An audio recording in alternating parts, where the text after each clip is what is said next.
Good morning, everyone, and welcome to the webinar. Today, we're joined once again with our friend Hank Hoffmeyer from iContact, who's going to take what we learned about email marketing a couple weeks ago just a step further. I'm going to start off with a little bit of housekeeping. Your phones will be muted throughout the webinar, but if you have a question, you can type it into the question box. We'll have a short Q&A at the end of the presentation. If you don't already know, my name is Jess Larkin, and I'm the Marketing Communications Specialist at Cornerstone. My information is right there on the screen, so if you'd like to get in contact with me, I can help you flush out ideas for refreshing your brand. Also, give us a follow on social media. We post industry and Cornerstone updates and information, so go to Facebook, LinkedIn, Twitter, or YouTube to give us a follow. You can also check out Cornerstone's COVID-19 information pages on the Cornerstone website, where we post the latest carrier and legislative guidance and information regarding the virus. These pages are updated daily with the latest information, so check that out on the Cornerstone homepage. Autopilot is a compensation-based client referral program that refers the services of licensed representatives to quote, enroll, support, and provide year-round service to clients that may fall out of your business scope but never off your radar. Under this program, you can focus on growing your business with the assurance that your clients will continue to receive the benefits of your market expertise and continued superior service and support.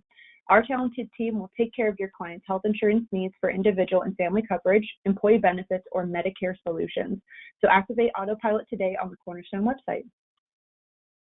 All right, now it's time to pass it off to our good friend Hank from iContact. Take it away, Hank. Thank you so much. It's great to be here working from home, and just looking at the title for today's talk, and I'm just going to give that a second to come up on everybody's screen because we know the internet can be kind of wonky these days.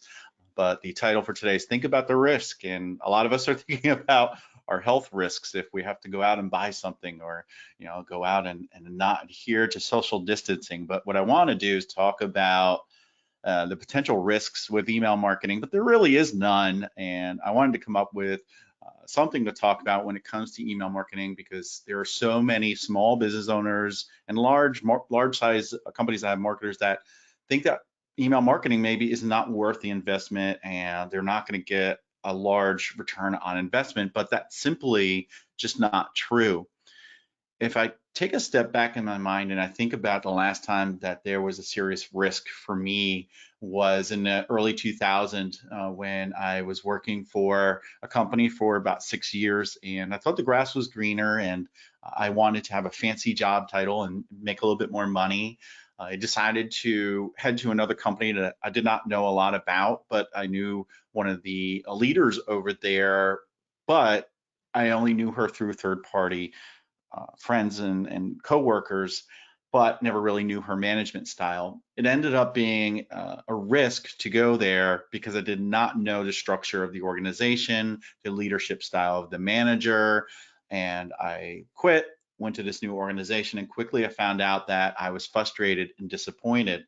And to make matters worse, I could not swallow my pride and reach out to my previous manager to try to get my old job back. But things actually did work out for the better. I did leave. I did go back to the other organization and worked another 5 years there, which was good. And it was actually a step up again for me there. It was a blessing in disguise, but there was a risk. I decided to go for it. Didn't turn out well there, but I was able to step back again and take a look at my life, what I wanted to do, swallowed my pride, and went back to the old company I worked with. Same thing with email marketing. You never know if it's going to work out. Hey, I'm going to use this service provider to send out emails. I'm going to spend all this time and money developing an email or an email campaign and send it out, and I don't know if I'm going to make money. Or maybe I've been using email marketing for a while and haven't really gotten a lot of leads or converted a lot of business from email marketing, but that might simply be because you need some inspiration and information to help you do it a little bit better. Let's talk about the risk. First thing I want to talk to you about is there are regulations that can affect your habits. There are things that you should and shouldn't do when it comes to being lawful with your email marketing campaigns, and some marketers don't even know what they are. And it's going to be a good way to review what you should be doing. as opposed to what you can do and what you should do. You should also be integrating your data with other platforms you use, which can be very powerful because you can bring that data in to trigger events. And you can also use that within your email marketing campaigns by injecting the data into the emails to personalize it or to talk about products and service, which makes your campaigns that much more effective. Then there are security settings and habits that are important to make sure that number one, your emails get into the inbox, and number two, that they're engaged with. And what I want you to do today at the end of this webinar is know who your audience is so that you can send better emails that are targeted, more relevant, and timely. If you are on a previous webinar, there will be some reinforcement items here, and I'm going to talk about some of those briefly. And I hope that if you were on that webinar, this will help solidify that in your mind. And if you're on this webinar for the first time, you'll definitely still get some valuable information out of that. A few weeks ago, when I facilitated the webinar on email basics, we went over just some general items, and it was important to note that there's a 44% or 44-time ROI on email marketing. For every dollar you spend on email marketing, you should get $44 back. That is if you're doing it correctly. 95% of online consumers use email, and right now, with what's going on with this pandemic, there's probably even more people relying on email more than ever. 72% of consumers say that email is their preferred method of communication. And also when it comes to B2B email marketing, there are so many businesses that rely on email marketing because it is just so powerful. It's one of the most affordable marketing channels, and it gives you the best return on investment. A couple of weeks ago, I talked about filing a claim when it comes to email marketing. First thing I wanted people to do was create awareness. And what you want to do is have sign-up forms on your website or drive people back to your sign-up form or obtain an email address so that you can start emailing them and developing a relationship with them, nurture them over time to do business with you. And that was the leap into action. Is once you obtain that email address, whether it's through a sign-up form or it's manually entering it into your system, what you want to do is automatically send them a welcome email right away to set expectations and start that relationship. What I mean by that is when somebody signs up for my newsletter, I'm going to send a welcome message saying, hey, welcome to my journal, which is my newsletter. You can expect to receive an email from me once a month at 6:30 a.m. on the first of every month. I hope you like the content in there. It'll have information about how to market your business better and use digital marketing. And I also include great blog articles and applications I found to make my day and week better, and just allows me to be organized and to perform better and get my job done. I also mentioned that they can unsubscribe at any time if they're not happy with the content in there. I want you to aspire to follow best practices. Make sure you're doing the right things, such as cleaning your list regularly, emailing people that want to receive emails from you. In other words, don't send emails to people that don't want your emails. And we're going to talk about some of the pitfalls that come along with that. You want to inspire your subscribers to act by having beautiful looking emails that have great calls to action that are valuable to them, that make them want to look in the inbox, find your email, and actually read it. A lot of marketers make the mistake of putting in content in their emails that help sell. In other words, they sell what they want to put in the email rather than getting people to want what they need or want what's being provided. You want to create a want, not try to sell to people. You also want to measure your results. Are you doing well? What does your open rate look like? What does it look like today? What does it look like over time? Are you trending up? Are you trending down? Are you happy with your results? You can always go to other websites and check and say, hey, in my industry, I should have a 20% open rate, or maybe, something a little bit higher. But I really want you to take a look at what is your open rate now if you're using email marketing, or if you're just getting started, send a few emails and see what your open rate is. Measure yourself from there and say, hey, I'm at 20% and I want to be at 25%. How can I get there?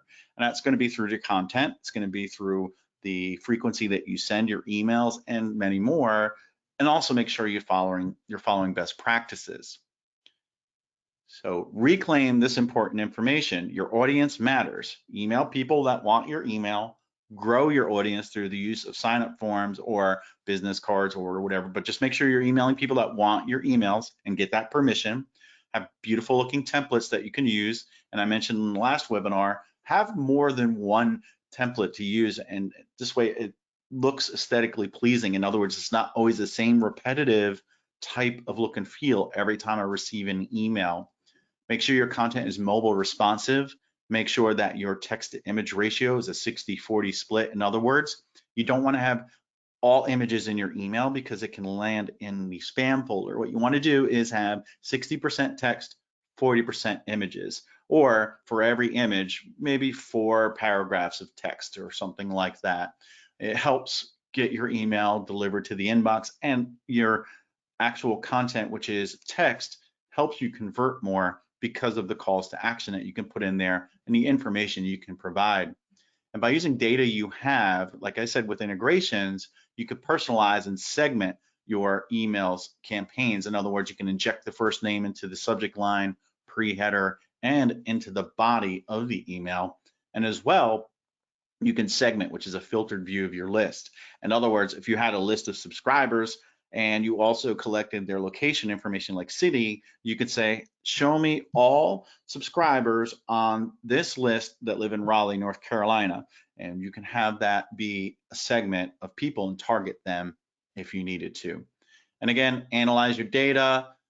Overall, the averages are a 20% open rate, 5% click rate, or a 0.05% unsubscribe rate, or that is 5 per 1,000 emails you're sending to, and it bounces 1% of your email. And a bounce would be like an invalid email address that does not exist. Let's talk about the risk, the regulations, integrating your data, the security settings and habits, and then knowing your audience. Let's take a look at some regulations first. CAN-SPAM, which is the legislation here in the United States, was enacted in 2003. This is long in the tooth and does not really have a lot of power behind it. Pretty much what CAN-SPAM says is when you send an email to someone, you need to identify yourself with, say, a phone number, your address, and your name so that they know who the email is coming from. And also you need to provide a way for folks to unsubscribe from your email campaigns. And that's usually why you see the unsubscribe button at the bottom of emails.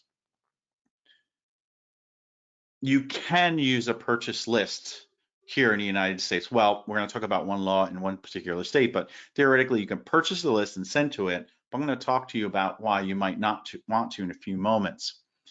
Next, we have CASL, which was enacted in 2014, the Canadian anti-spam legislation. And then we have GDPR in 2018, which is the General Data Protection Regulation. The reason why I mention them in one breath is the one is in Canada and the one is in the European Union. And what you might say is, well, you know what, I do not email the people in those countries. But the thing is, CASL is very similar to CAN-SPAM as far as the types of punishments and the rules around email marketing. Again, it's similar to CAN-SPAM, CASL. You have to identify yourself and provide a mechanism to unsubscribe. But GDPR says you have to have explicit opt-in. It's one of the components, meaning you have to have a checkbox saying somebody wants your email, or they have to really sign up and say they want your emails. You can't just buy a list and send to it because you can get in trouble. Now you might say, I don't market to anyone in the European Union. If someone in your office or someone on your list is a dual citizen here in the US and the European Union, you can get in trouble. Therefore, you probably want to follow the strictest rule that's available in the world, because you never know what's going to happen and what's going to adapt. Because just this year, we have the CCPR, the California Consumer Privacy Regulation, CCPA, sorry, Act, the last word is Act. And what happens here is if you do over $25 million annually in business, you still need to adhere to this rule. And there's other mechanisms. If you do business with anybody in California, you still need to adhere to this rule. This one, again, you need to, number one, be able to obtain explicit consent saying people want emails from you. You have to prove that. And with GDPR and CCPA, you need to be able to provide any data you have on a subscriber upon request. And for both, you need to be able to delete that data. In other words, they say, I don't want to be in your system anymore. You need to delete the data, and you need to be able to do that. CCPA is brand new. It's not in full effect right now. They're giving people time to adhere to it, but the rules and regulations are out there. but just keep in mind there's other states that are looking at this and they're going to enact rules as well. And also there's other things that can harm you when you're using purchase lists or people sending emails to people that don't want them. And we'll go over those in a moment. Send to people who want your emails. That's some of the do's that we're doing here. Provide an easy way to opt out. Make sure you hold on to data and you're able to delete it because of those regulations. Don't buy email marketing lists. Don't send too many emails to people just because you want to send the emails. Find out how many emails your subscribers want. Is it once a week? Is it once a month? Is it once a quarter? Do what they want because it'll help you in the long run. And follow the rule, do unto others what you want done unto you. What I kept saying about purchase lists is if you buy a list or you send emails to people that don't want them, negative things happen. Number one, your email can bounce. In other words, if you have a list of email subscribers and it's dated, a lot of those emails are going to be inactive and you'll get a bounce back. In other words, the server will say it does not exist. Also, people might not recognize who you are and they're going to mark your email as spam. They might unsubscribe, which is better than marking it as spam. But think of those three things right there. Those three things are called detractors. In other words, are negative things that happen when somebody sends an email. And good things would be opening an email, starring an email, forwarding an email, clicking in an email. When these bad things happen, it hurts your sender reputation or your domain reputation. So if you have xyz.com, that's your domain, it has a reputation. Every time you send an email, when good things happen, your reputation goes up, kind of like a credit score when good things happen, when you pay your bill. When negative things happen, like bounce, unsubscribe, spam complaint, what's going to happen is it's going to detract from your sender reputation. And at some point, when your sender reputation is low, most, if not all, your emails can go to spam. They won't even see your emails.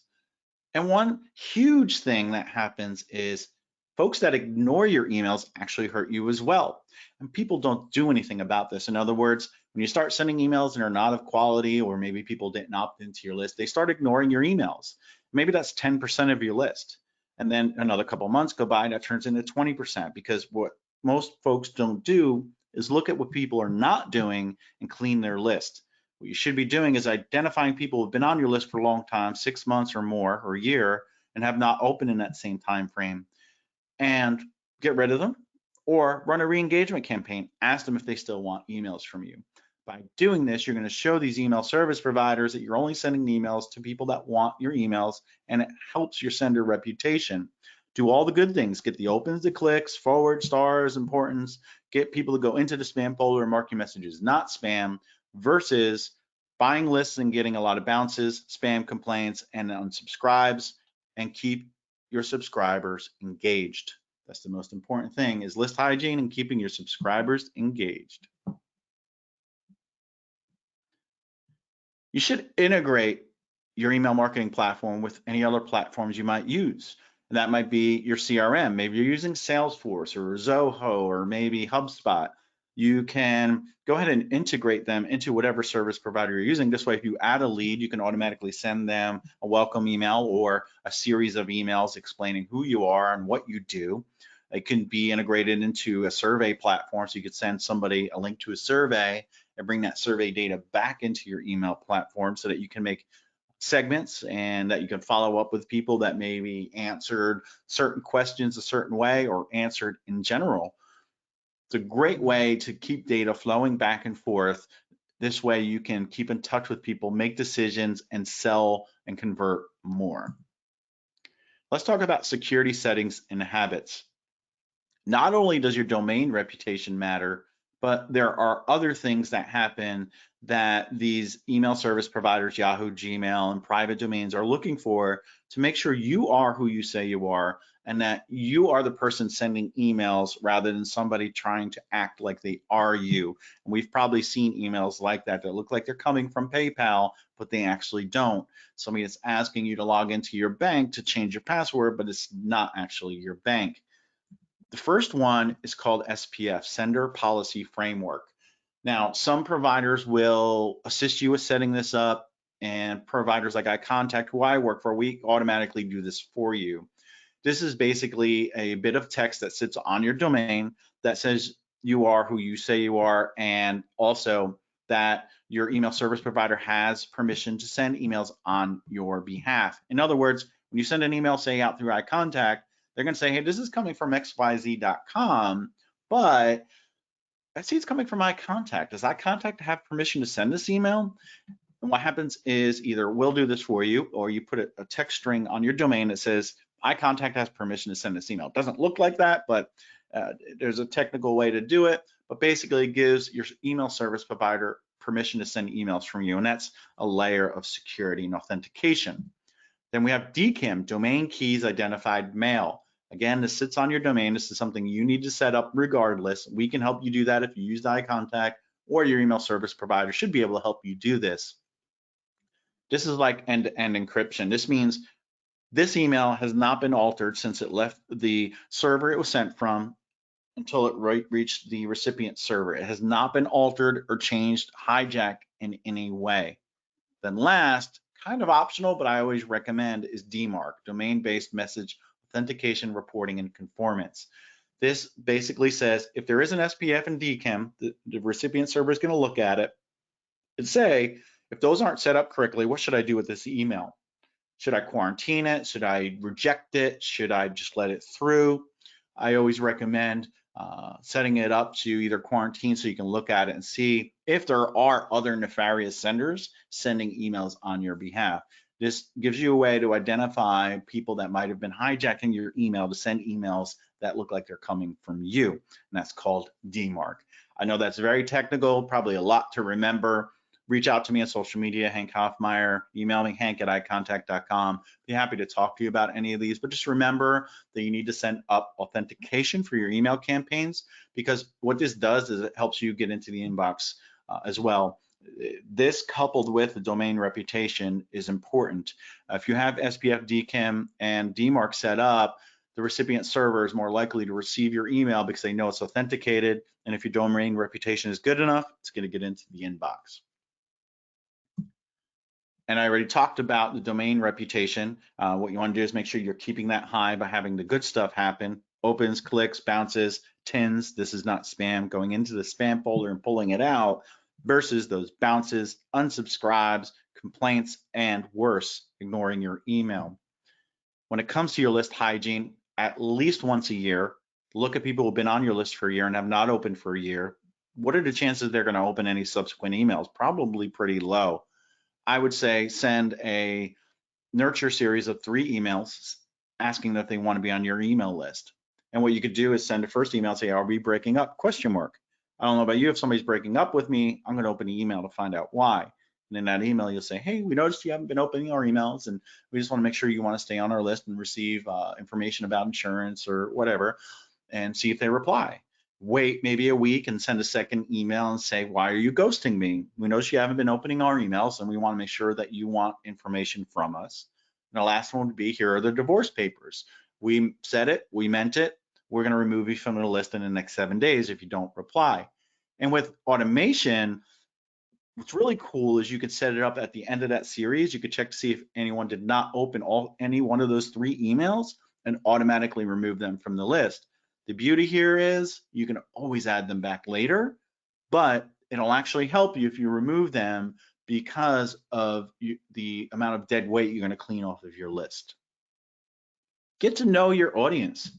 Today's consumer is more empowered than ever, and I want to say in the last few months, they've become more empowered. They're shopping online more. They're doing more research, right? I like to talk about the empowered consumer because they have a mobile device. They're able to do research from their couch while they're out and about in the park. Anywhere in the world, they can say, I want to buy an insurance policy. I want to buy shoes. They can quickly hop on their phone, their tablet, their computer, and look for information about pricing, about reviews, anything that they want to know about a product and service, they can get it in an instant. They know where to get it. They know what platforms to look on. They can go to Facebook and ask for insurance recommendations. They can ask for, hey, I'm new to the area and I want to find a doctor. Where is a general practitioner I can work with? I want to buy a new bed. Where should I buy it? They're smart. They know what to look for, and they know who to ask, and they're just getting so much information at their fingertips as opposed to years ago, 10 years ago, that it's so important for you to cater your messages to this empowered consumer because they're vocal as well. They're going to talk about, whether they had a good or a bad experience with you, as a company, and reviews mean everything and they can make or break a company. They're going to be committed. Subscribers to your email platform or consumers that think about working with you or working with you, they're going to be committed to you as long as they get something in return. If they're going to get value and they're going to get great pricing, they're going to remember you and they might even recommend you to others. And no matter where anyone is in the world, they can do research and they can buy products and services. So think about your message as being global. It can go anywhere in the world. I mentioned segmentation earlier, and segmentation is a filtered view of your list, and that can be demographics, it can be geographics. In other words, again, if I wanted to take my list of all people and I have first name, last name, email, and maybe even state they live in, what I could do is say, hey, I want everyone that's on this list that lives in North Carolina. I can create a segment of that. It's a filtered view of my list. I want to talk about segmentation today because according to the DMA, there's a certain percentage of increase in your email revenues that can happen when you use segmented campaigns. Basically, what you're doing is targeting your audience better. What I want you to do right now is in the questions area, let me know what percentage you think that you should receive in revenue, what percent increase in revenue you should get if you're using segmentation. I want to give you a moment to do that. So use the question section and to go to webinar console. And just take a guess, a wild guess at the percentage of increase that you should receive from your email campaigns if you use segmentation. Bet you guys did not know this was going to be an interactive webinar today. So put down that coffee and let's go ahead and answer that question. I don't see anything in there yet. I'm going to give it a moment.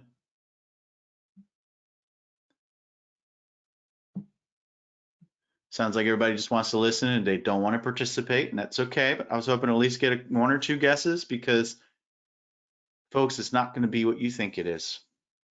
We've got a couple guesses here. All right, I guess I can't see them on my end, but if you want to shout them out to me. We got 50, 20%, 10%, 37%. All right, folks, let's go to triple digits and see who can get the closest. I want to make somebody feel proud today. I want at least one answer in triple digits. 250%, 125%. All right, here comes the answer, folks. It always shocks people when I bring this up. And when I do this live at a conference, I usually give a copy of my book to the person that gets the closest. So whoever got the closest, congratulations. Probably still far away off, but there's a 760% increase in email revenue. Why is that? It's because you're targeting your audience. You're sending the right message to the right person by knowing what they want and maybe when they want it. What I want to do is talk to you about 4 pillars of segmentation. I believe these 4 pillars of segmentation are what will help you drive better results with your email campaigns. I'm going to show you the 4 pillars and I'm going to dive into each one. So don't feel like you have to take a screenshot of this next slide because I'm going to go through this one a little bit quickly, but we'll dive into each one. There's geographic, demographic, psychographic, which is my favorite, and behavioral. Let's dive into each one. The first one is going to be geographics. Where are they? Do they live in a specific country, city? What is the density of that area that they live in? And this is information that not only can you use in your email marketing, but you can use it in social media advertising as well. With demographics, maybe you need to use age, gender, income, education, and occupation. If you can find out that data, you can target people better. Psychographics would be lifestyle, which there's a spelling error there, sorry folks, values, concerns, personality, attitudes, and what I call AIO, activities, interests, and opinions. A lot of times people say, well, how do I find out what their AIO is?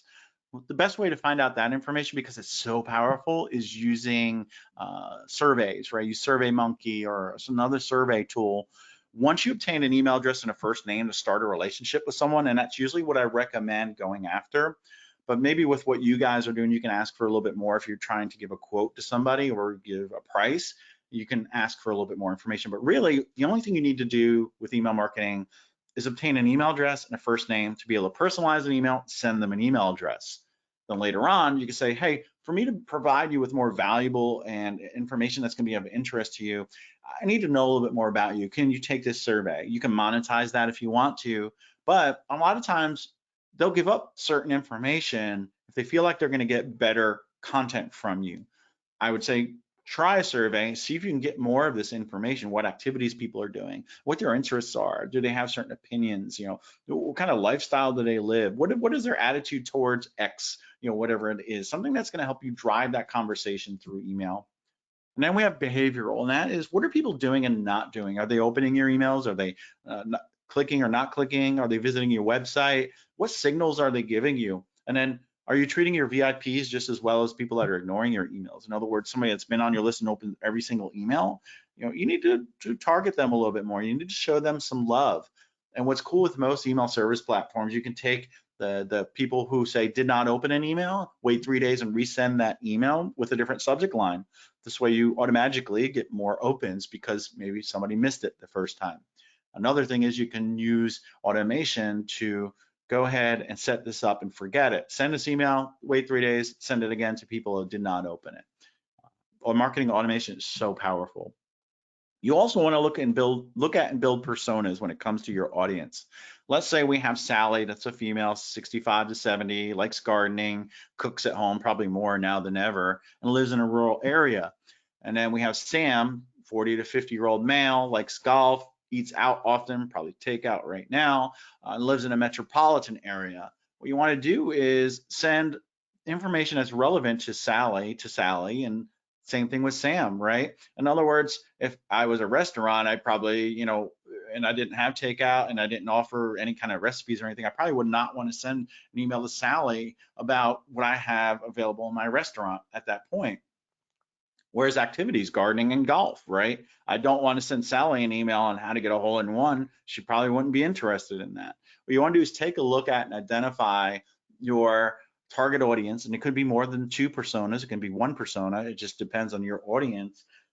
But get to know them, find out what they like, find out what they want to talk about, send that in an email. Hopefully it's relevant to what you do, and kind of correlate it. It helps. You'd be shocked at the difference it can make.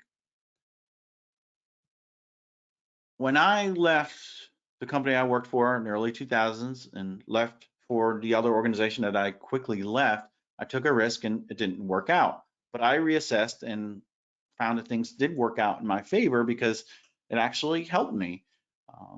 I should have done more due diligence and mitigated my risk. And with email marketing, we just did that for you today. We took a look at the risks. We took a look at the best practices that you should be doing and help you either get started or do more of what you need to do to make sure your email campaigns perform at the highest level possible. And think about the risk, right?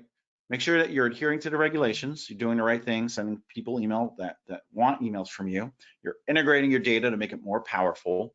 You have those security settings set up and you're building habits that help you be more effective, and you know your audience so you can target them more effectively and get that 760% increase by using targeted campaigns through segmentation. And with that, what I want to do is, if you are looking for an email service provider, I want to offer you a 30% discount at iContact.com.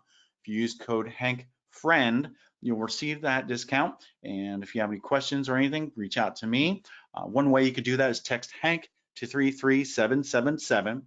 That'll actually opt you into my newsletter. So I'm asking you to opt in.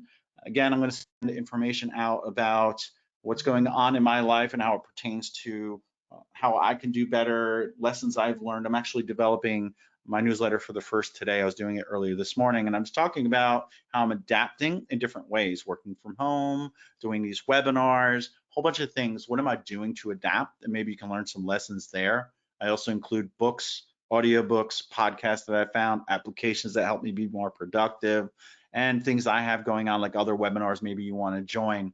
I'm also going to give you iContact's subject line guide, which has 501 examples of good and bad subject lines that include data from actual sends from our customers. And it gives you ideas and inspiration on what to do and what not to do. It's broken out by types of messages and also by industry. You can get a lot of inspiration and also find out what pitfalls to avoid when it comes to creating your subject lines. Again, that's the ultimate subject line guide from iContact, 501 examples.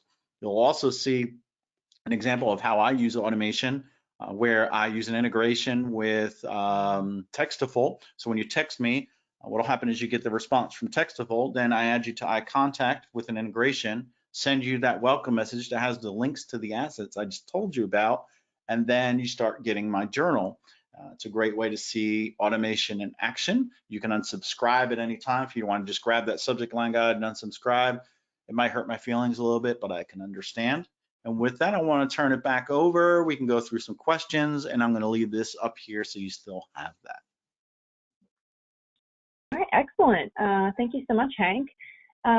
Everybody, we have just a couple minutes for brief Q&A. If you have any questions, you can type them into the question box.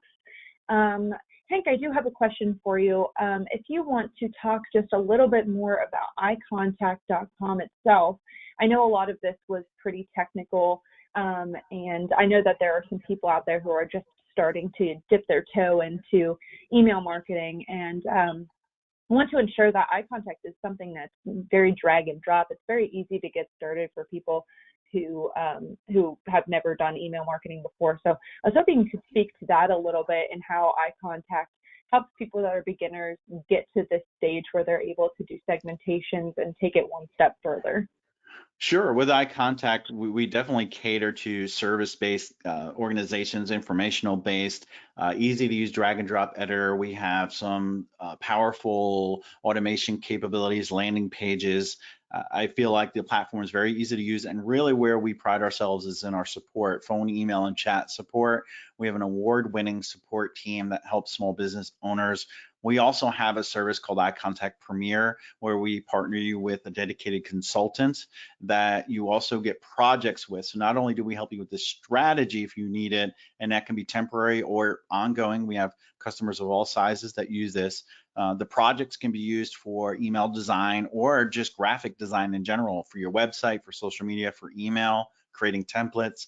Then our content team can help you write content for your emails, as well as content for social media and blog posts for your website. I work for J2 Global, which owns iContact, and we also have a few other email platforms, Campaigner and Communicator. Those are more higher level, a little bit more robust with features. I'd be happy to have a discussion with anyone, find out which platform is the best. But iContact for the folks on this webinar today is probably the best because it's the easiest to use and has the features that I feel that the folks on this webinar would probably need to take advantage of, and would be a good price point for them. Excellent. Yeah, Cornerstone uses iContact as well, obviously, and I find it pretty easy to use. Very drag and drop, like Hank said. Definitely good for people who are just getting started with it. My second question is, as far as content is concerned, what kind of content should I stray away from to keep my emails from going into spam? That's an excellent question, and it can be answered in a myriad of different ways. Number one is stay away from like the spammy words, and don't link to sites that are nefarious, because also the algorithms are checking the links to your email. If they go back to your website and you have a good domain reputation, that's good. But if you link to another site, they're also checking the domain reputation of those sites. And again, spammy words, images, like all images, because if there's no text to go in and look at and analyze, they might think it's spammy and send it to the spam folder. But most importantly, it's just have valuable information in your emails. Don't just talk about the products and services that you sell. Also talk about something that's going to help them in their life that's related to your industry. If it's, health insurance, it's how to be healthy. Maybe somebody's not looking right now for a policy or information, but down the road they will, but they want to know how to be healthy. Like my auto insurer, State Farm, they don't just keep trying to sell me auto insurance or upgrade me or get me to buy, what do you want to call that, life insurance. They send me emails on how to keep my car running tip top, how to protect my home from burglaries, stuff like that. And it's valuable information that keeps me opening, and they target me effective. And they provide a survey to me once a year just to make sure that they know the information I want and my lifestyle so that they can help me best. Send information to people that, send the type of information that they want to receive, and then provide them with something they need at some point. Be there for when they have that need, right? In other words, don't sell, sell, sell. It's more jab, jab, right hook. Information, information, information, ask for the buy. And for health insurance agents, you guys could send health and wellness newsletters, or maybe you have a white paper, some sort of blog post on basic insurance terms, like if you want to write a blog post on, what is an HSA or something like that. That kind of information goes pretty far with your clients as well. You've talked a little bit about automation and the automation tool for eye contact. Can you talk a little bit more about that, exactly what that is and how that works, and how that helps email marketing become more successful? Right, with automation, a lot of people think it's set it and forget it, which in some ways it is, but you do need to do some upfront work and create some content, create some emails. A simple automation series would just use what's called triggers and time, right? In other words, as soon as somebody's added to a list, or maybe if they meet a certain criteria, like they live in a certain state, it would start the automation series. And that can be, okay, as soon as somebody's added to my list, I want to send them an email right away, and that's a welcome email. Welcome to my email journal. Here's what you can expect. Then I'm going to wait 3 days and see if they've opened that first email. If not, I'm going to resend it with a different subject line. And then what I'm going to do is wait 5 days from the initial event, and I'm going to send an email talking about me, what I'm doing in the community, and what products and services I might have to offer. Then I'll wait, 7 to 10 days from the initial event and send information about how to follow me on social media, some testimonials, and information about reviews that I might have had for a product or service that I'm offering. And then the other one where I mentioned if they met a certain criteria. In other words, right now, maybe I'm collecting first name and email address, and then at some point I'm gonna start collecting location information that's pertinent, because maybe health insurance is different in every state, and I wanna provide more personalized information to folks that live in certain states. So once I do a survey, that data comes back through an integration. Now this subscriber has North Carolina as a state. I can trigger an email to go out that has specific information about North Carolina in it. It's kind of a set it and forget it. But maybe next year, if things change in that state, I might need to go back in and update that email. But the work there is a lot less than manually creating an email, finding out who to send it to, and remembering to send it every so often. There's just so many things you can do. You can send an email, you can update a contact, you can add or remove them from lists. And have if this then that scenarios. If this criteria is met, do this. If not, send this. Send everyone in North Carolina this email, and if any other state, send this other generic email. Hopefully that was kind of a good verbal representation of automation and kind of the simple power, but it can get really complex if you need it to be. Okay, great. I'm going to wait just a couple more minutes here for any other questions. If you have any, just type them into the question box, and we'll just give it a couple more minutes, Hank. Yeah, I think email marketing is something that's overlooked with social media being so prevalent right now, but for the most part, organic reach is not there. If you're posting organically and not paying to either boost it or advertise, you're not really getting a lot of traction. And then you have to spend a lot of money on social media advertising to get your email out there. And with email marketing, I feel like you could send an email to a mass of people and still make it feel like it's personalized, especially if you're using the first name in the greeting. It's a way to make a conversation feel like it's one-on-one, where with social media, you can't do that. You can't send a personalized email to every single follower you have on Twitter, Facebook. Well, you could, but it would take a lot of time. But with email marketing, you can send an email to 10,000 people, but yet make it feel personalized for each individual. And it's still the most affordable channel. Okay, we have another question here. Okay. How does this program work with a CRM like Zoho? Right. Some platforms may have a direct integration, and other times there's third-party integration services like Zapier and PieSync, which will actually automate that for you. Or you can, export your data and then import it. It just depends on what your goal is. If you want to keep the contacts up to date in both platforms, say iContact and HubSpot, what you would do, or Zoho, sorry, you would use PySync, because that's going to be a true sync where anytime an update is made on a record in either platform, it'll update in the other. Zapier can take content from one and push it to another. Anytime I add a new lead or a new contact to Zoho, I want to push them to iContact, send them an email, or what you could do is once a week, export it and import it into, say, iContact, start that automation series.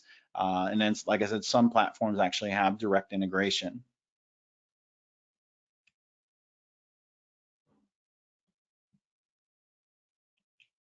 Okay. Any other questions? And one last question. Do you have to have a website to do email marketing?